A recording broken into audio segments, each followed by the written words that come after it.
नमस्कार, विजयदीप न्यूजमध्ये आपले स्वागत। धरण अपडेट अचूक माहितीसाठी आमचा चॅनल सबस्क्राइब करा। आज शनिवार 14 जून सकाळचे उजनी अपडेट। उजनीच्या पाणलोट क्षेत्रात पावसाची हजेरी। मागील 24 तासात दमदार पाऊस बरसला। परिणामी उजनीत येणारी पाण्याची आवक वाढली असून पुणे बंडगार्डन येथून प्रथमच विसर्ग सुरू झाल्याने उजनीत दौंड येथून येणारी पाण्याची आवक वाढण्यास आणखी मदत होणार आहे। कालच्या तुलनेत आज दौंड येथील विसर्ग 9,798 क्युसेकने वाढला, तर गोड धरण 84.31% भरले असून धरणाच्या सांडव्यातून 4,000 क्युसेकने पाणी सोडण्यास सुरुवात झाली आहे।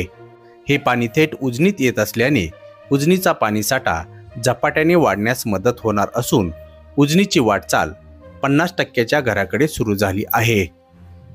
मे महिन्याच्या शेवटच्या आठवड्यात उजनी धरण बॅकवॉटर क्षेत्रात तसेच धरणाच्या वरील भागात झालेल्या दमदार पावसाने उजनी प्रथमच मे महिन्यात मायनसमधून प्लसमध्ये आले। बघता बघता धरणाने टक्केवारीची 25शी पार केली, परंतु नंतर पावसाने उघडीप घेतल्याने मागील आठवडाभरात उजनीच्या पाणीसाठ्यात संत गतीने वाढ सुरू होती।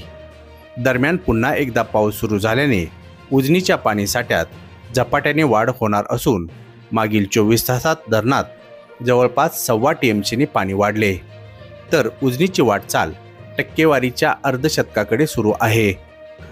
सकाळच्या आकडेवारीनुसार उजनीची पाणी पातळी 493.780 मीटर, एकूण पाणीसाठा 2420.91 दशलक्ष घनमीटर म्हणजेच 85.48 TMC, त्यापैकी उपयुक्त पाणीसाठा 618.10 दशलक्ष घनमीटर म्हणजेच 21.83 TMC असून धरण टक्केवारी 40.74% झाली।